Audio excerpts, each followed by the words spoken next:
அனைவருக்கும் இனிய காலை வணக்கம்.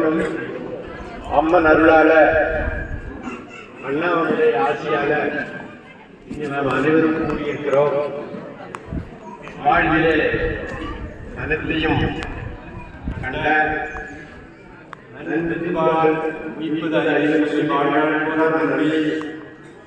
நோக்கியே பயணம் செய்து இந்த ஊராக எழுதக்கூடிய அருமையானார்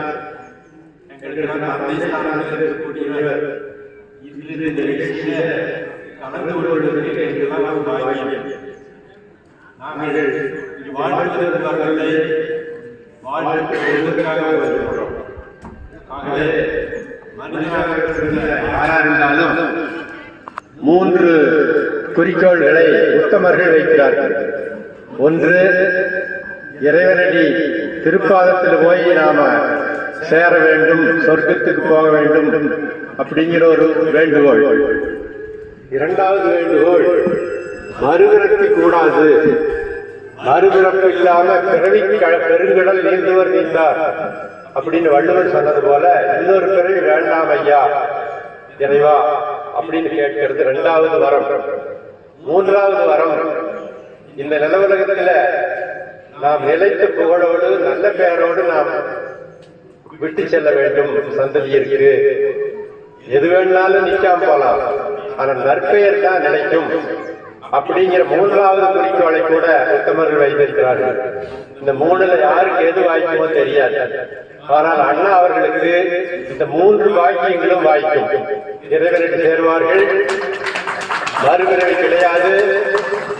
அவர்கள் வாழ்வு சென்ற வாழ்வியல் வழிகாட்டல் ஆயிரக்கணக்கான பேருக்கு முன்மாதிரியாக இருந்து இருக்கக்கூடிய ஒரு நிலை. அதனால் இந்த நிகழ்ச்சியில கலந்திருக்கிறது மிகப்பெரிய பாக்கியமாக நாங்கள் கருதுகிறோம். அதை முன்னிட்டு ஒரு கவிதையை ஒன்று அண்ணாவுக்கு சமர்ப்பிக்க வேண்டும் என்று நான் இப்பொழுது அதை படிக்கிறேன். ஆன்றவிந்து அடங்கிய சான்றோர் குழந்தைவேல் அண்ணா அவர்களுக்கு சமர்ப்பிக்கப்பட்ட கவிதை.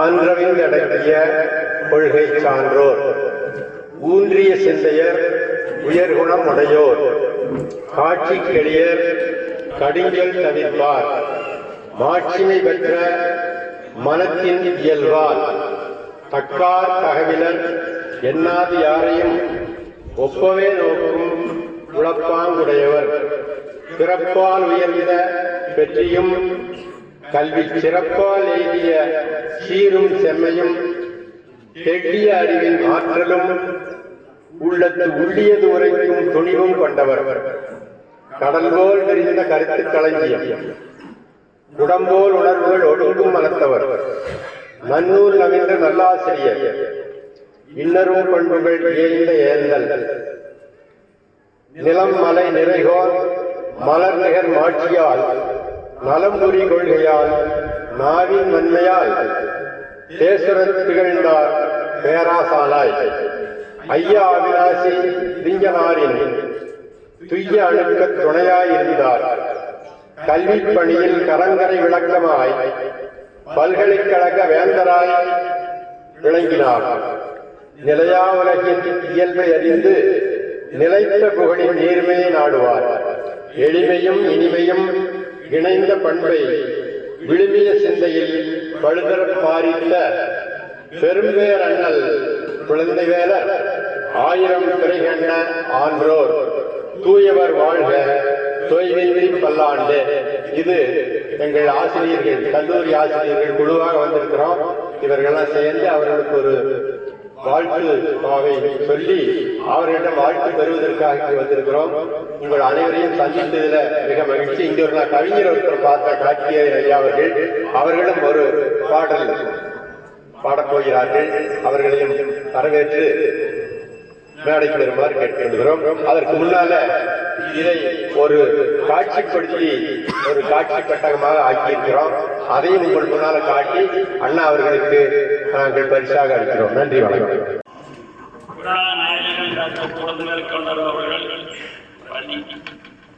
அவை கூடி வந்திருக்கும் அனைவருக்கும், அழகிரம் பெரியோருக்கும், தாய்மார்களுக்கும், நண்பர்களுக்கும், என்புருவ விரிதும் அன்புருவும் நூற்றாண்டு விழா நாயகர்களுக்கும் எனது தலைநாள் வணக்கங்கள்.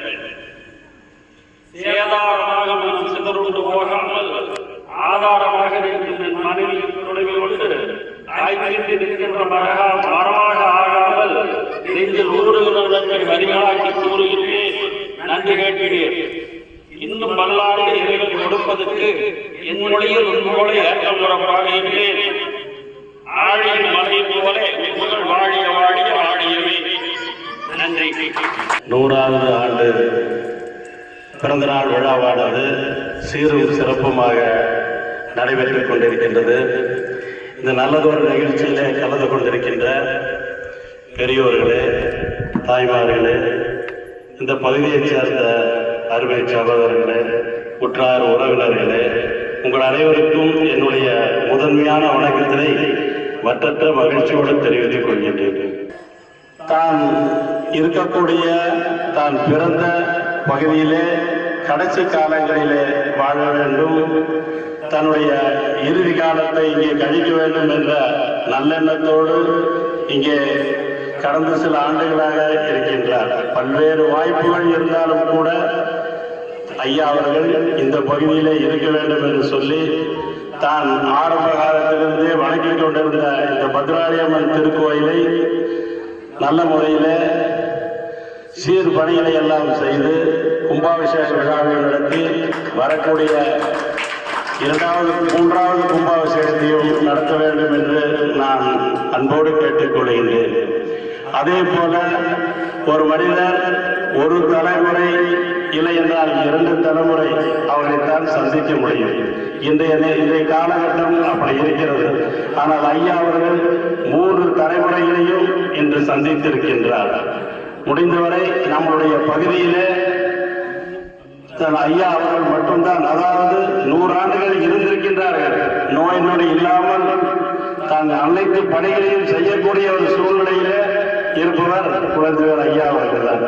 ஆகையினாலே அவர்கள் இன்னும் எத்தனை ஆண்டுகள் வேண்டுமானாலும் உடல் ஆரோக்கியத்தோடு இருக்க வேண்டும் என்று சொல்லி வாழ்த்துவதற்கு வயதில்லை, வணங்குகின்றேன். இந்த வாய்ப்பு எனக்கு கிடைத்ததற்கு பத்ராளியம்மன் அருள் என்று சொல்லி இந்த நல்லதொரு நிகழ்ச்சியிலே கலந்து கொண்டதற்கு நன்றி கூறி விடைபெறுகிறேன். நன்றி, நன்றி, வணக்கம்.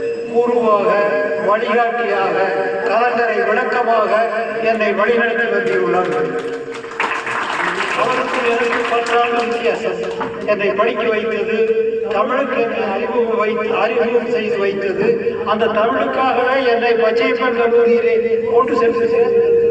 எனக்கு வாழ்க்கையில் எல்லா குறைகளும் இல்லாமல் எனது கல்யாணம் தந்தை என்ன செய்ய வேண்டுமோ அதையெல்லாம் இருந்து எனக்கு ஆசீர்வதித்து அன்புடன் பண்புடன் வழிகாட்டி என்னை நடத்தியுள்ளார்கள். அவர் இன்றும் இளைஞர் தான். அண்ணா 100 வயது இளைஞர். எனக்கு எங்களுக்கு அவனாசிரியர் செட்டியார் இருந்தார். முதல் கல்வி அமைச்சர் 49 வரையும் உள்நாட்டு கல்வி அமைச்சர்.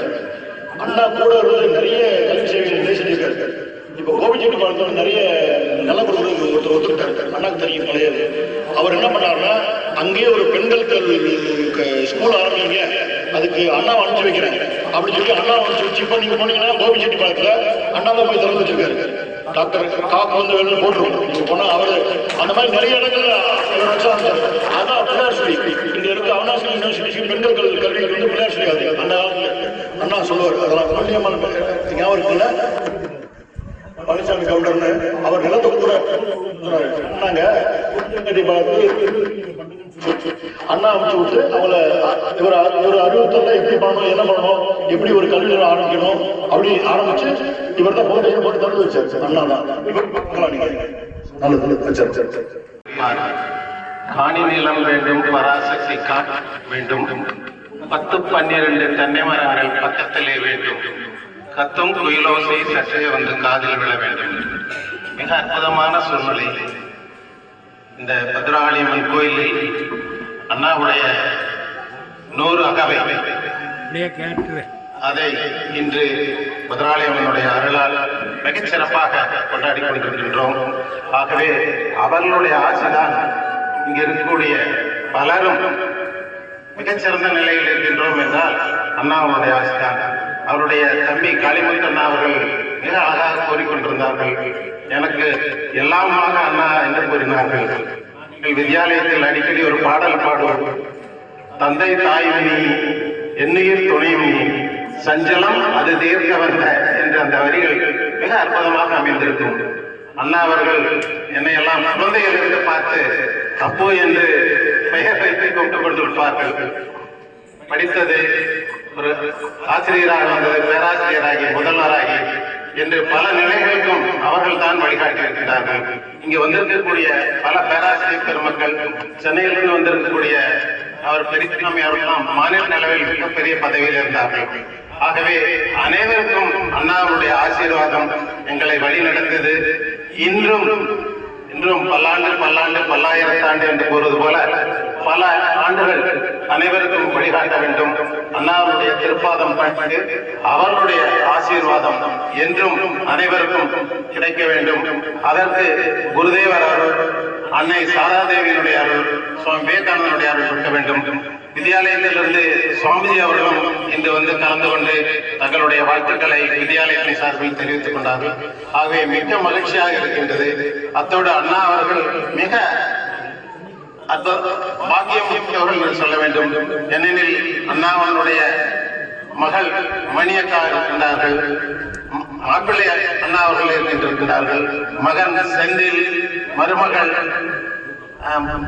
மற்றும் அவருடைய பேர குழந்தைகள் அனைவரும் இருக்கின்றார்கள். நிறைய அவரை பற்றி அண்ணாருடைய சிறப்பெயல்களை சொல்லலாம், நேரம் கருதி குறைத்துக் கொள்ள விரும்புகிறேன்.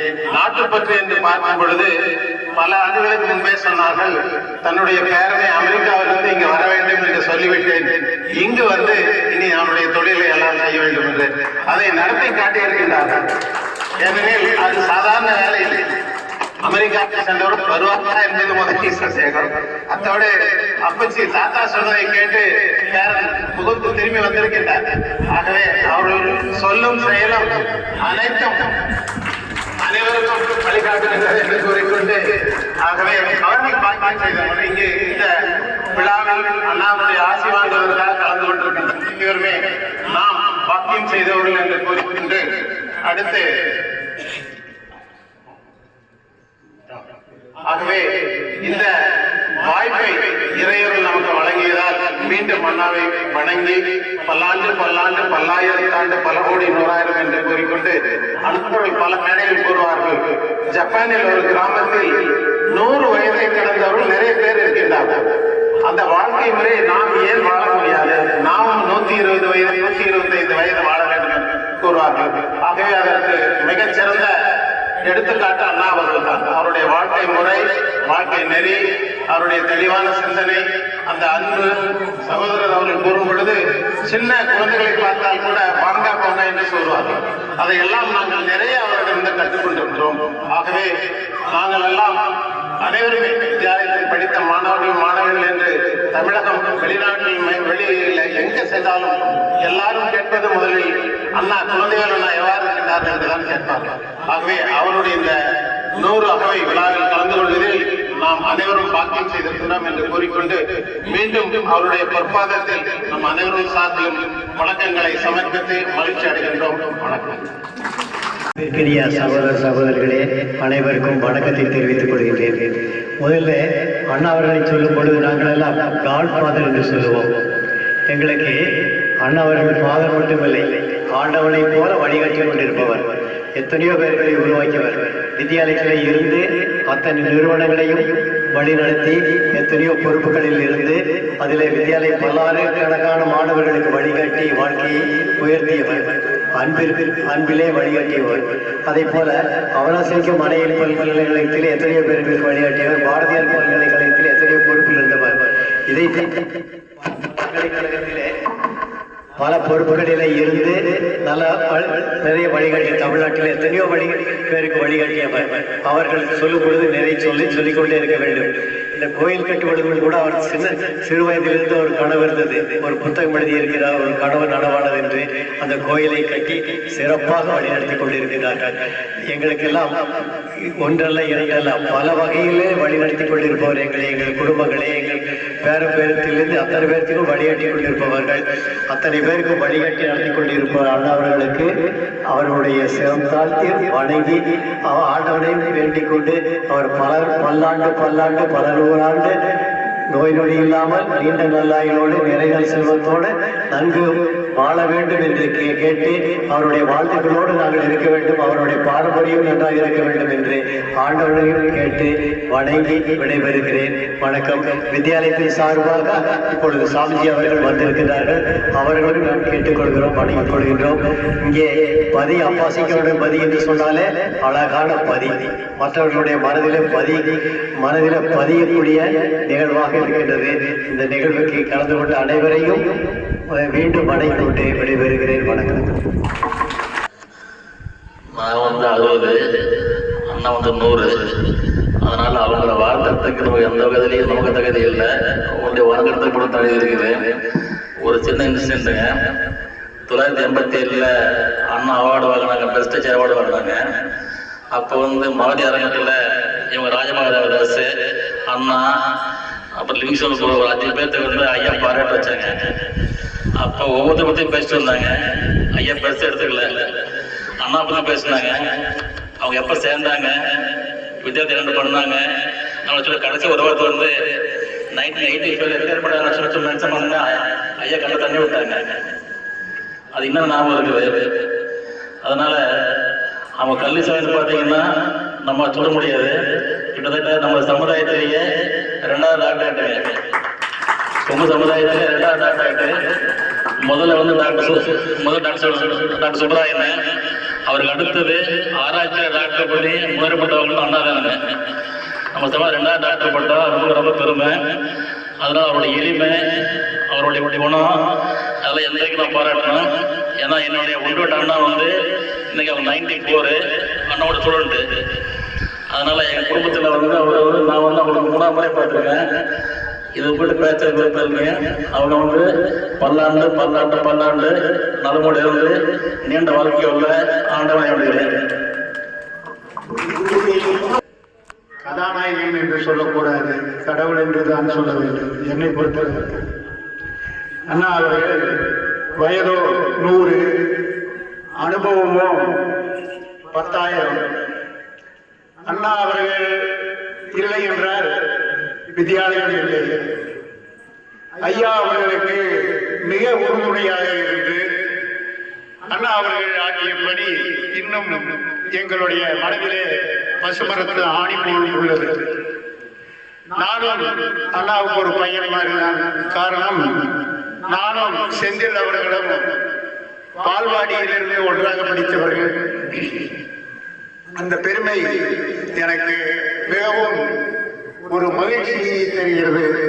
எனக்கு அப்பா அம்மா அவர்கள் என்னை பிறக்க வைத்தார்கள். நான் வளர்ந்தது, படித்தது, எனக்கு வேலை கிடைத்தது, நான் ஓய்வு பெற்றது எல்லாமே அண்ணாதான். ஐயாவும் அண்ணாவும் எனக்கு 2 கண்கள். அந்த அளவுக்கு அண்ணா அவர்கள் பல சாதனைகளை சொல்லியிருக்கிறார்கள், செய்திருக்கிறார்கள். அவர்கள் பல போராட்டங்களை பார்த்திருக்கிறார்கள், பல சாதனைகளை செய்திருக்கிறார். தமிழ்நாட்டில் அண்ணா பெயரை சொன்னால் தெரியாதவர்களே இருக்க முடியாது. அந்த அளவுக்கு அவர் பாராட்டுதலையும் பெரிதாக எடுத்துக் கொள்ள மாட்டார், சோதனைகளையும் பெரிதாக எடுத்துக் கொள்ள மாட்டார். சாதனை ஒவ்வொன்றும் சமுதாயத்தை சார்ந்ததாக தான் இருக்கும், கல்வி ஸ்தாபனங்களை சார்ந்ததாக இருக்கும். அவருடைய வயதிலே அண்ணா அவர்கள் எல்லாவற்றையும் மாற்றிவிட்டார்கள். கல்வி பணியை சிறப்பாக ஆக்கினார்கள். கோவை மாவட்டத்திலே பெண்ணாய்க்கம்பாளையம் என்று வெளியே தெரிகிறது என்று சொன்னால் ஐயாவும் அண்ணா அவர்களும் தான் காரணம். எல்லோருக்கும் என்னுடைய வணக்கத்தை, வாழ்த்துக்களை தெரிவித்துக் கொள்கின்றேன். இன்று நீங்கள் எல்லோரும் இப்படி கூடியிருந்து எனக்கு 100 ஆண்டு வாழ்த்து சொல்கிறது எனக்கு மிகுந்த மகிழ்ச்சி அளிக்கின்றது. நான் 100 வருஷத்துக்கு முன்னாலே இந்த ஊரில் எல்லோரையும் போல தன்னைக்கு பிறந்து வளர்ந்தேன். இந்த ஊரில் நான் சின்ன பள்ளிக்கூடத்தில் 12 வயசு வரைக்கும் படித்தேன். அதற்கு பிறகு சிற்றூர்ல கொச்சின் ஸ்டேட்ல அந்த காலத்துல நான் குவை படிச்சு திருச்சியில சென்ட் காலேஜில், மெட்ராஸ் கிறிஸ்டியன் காலேஜில், காந்தி ஆசிரமம் சேவா கிராமத்தில், அமெரிக்காவிலே இப்படி எல்லாம் படிச்சு வித்யாலயத்துக்கு போய் சேர்ந்தேன். வித்யாலயத்துக்கு போன உடனே ஐயா சொன்னார்கள், அப்பா வித்யாலயத்துல இதுதான் உன் வீடு, உங்க ஆயுஷ்மா இங்கதான் இருக்கணும் அப்படின்னு சொல்லி சொன்னார்கள். உனக்கு என்ன சம்பளம் வேணும்னு கேட்டாங்க. என்ன கொடுத்தாலும் சரின்னு சொன்னேன். உனக்கு 124 ரூபாய் சம்பளம் தரலப்பா அப்படின்னு சொன்னாரு. அப்படி அந்த மாதிரி அங்க போய் சேர்ந்தேன். சேர்ந்து வித்யாலயத்தை நீ சொந்த வீடாக நினைத்து இன்றைக்கும் வித்யாலயத்துடைய நிர்வாக கமிட்டியிலே நான் வைஸ் பிரசிடென்டா இருக்கிறேன். அதனால வித்யாலயத்துக்கும் எனக்கும் என்றைக்கும் அறுந்து போக முடியாத ஒரு தொடர்பு இருந்து கொண்டிருக்கின்றது. அதனால அவினாஷலிங்கம் ஹோம் சயின்ஸ் காலேஜ் ஆரம்பிச்ச போது என்னை முதல்ல கரஸ்பாண்டா போட்டார்கள். இங்க நான் சின்ன வயசு பொம்பளை இன்ஸ்டிடியூஷன் வயசானவங்க போடலாமே அப்படின்னு சொல்லி சொன்னேன். அப்ப சொல்ல எனக்கு தெரியாதா, நீதான் கரஸ்பாண்டா இருந்து காலேஜ் பார்த்து போகணும் அப்படின்னு சொன்னாரு. அப்படி அதுல இருந்து அதிலே இருந்து அதுக்கு மேனேஜிங் ட்ரஸ்டி ஆகி ரெஜிஸ்டர் ஆகி வைஸ் சான்சலர் ஆகி இருந்து இன்னைக்கு எந்த விஷயம்னாலும் அவினாஷலிங்கத்துக்கு என்னை கூப்பிட்டு கேட்கிற மாதிரி நிலைமை இருந்துட்டு இருக்குது. அதனால இதெல்லாம் இது காரணம் என்னன்னா ஆண்டவருடைய அனுகிரகம், கடவுள் கிருபை என்றுதான் சொல்ல வேண்டும். அதாவது சின்ன வயசுல உடம்பு நான் கெடுத்துக்கேன். குடிக்கிறதோ, காஃபி டீ குடிக்கிறதோ, அல்லது மாംസം சாப்பிடுறதோ, வேற எந்த விதமான விஷயத்தையும் உடம்புக்கு எடுத்துக்கல. ஒரு நிதானம் எல்லாராலையும் இருந்தது. தினசரி 10 மணிக்கு படுத்து 4 மணிக்கு எந்திரிக்கிறது காலேஜ் நாள் பூராவும் பின்னாலே அப்படின்னா இன்னைக்கு அப்படின்னா. அதனால அந்த மாதிரி இருந்திருக்கிறதுனால உடம்பு நல்லா இருக்கு. சாப்பாடு கொஞ்சம் நிதானம் வேணும். மருந்தன வேண்டாவாம் யாட்டிக்கு அருந்தியது அற்றது போற்றி உணி. பசியான உடனே சாப்பிடணும். அந்தந்த நேரத்துக்கு பசியான அளவுதான் சாப்பிட வேண்டும். அதுக்கு மேல சாப்பிட்டா வயிற்றுல அதிகம் போயிருந்து இடைஞ்சல் போடும்.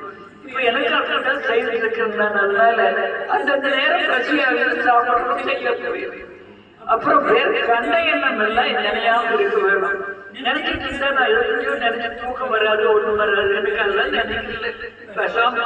மனசுக்கு என்ன தோணுது, நம்ம இந்த உலகத்துக்கு போக போறோம். இந்த உலகத்துக்கு நமக்கு ஒரு சம்பந்தம் இருக்கு போறது இல்லை. எதை பத்தி நினைக்க வேண்டாம். நமக்கு நினைத்த பொருள் கடவுளை பற்றி மட்டும்தான் நினைக்க வேண்டும், வேற ஒன்றும் நினைக்க வேண்டியதில்லை அப்படின்னு நினைச்சிட்டு இருக்குது. நான் சின்ன வயசா இருக்கையில எங்க அம்மா கூட இந்த கோயிலுக்கு வருவேன். நான் இந்த கோயில் அப்ப ஒரு ஓலைச்சாலையில இருந்தது.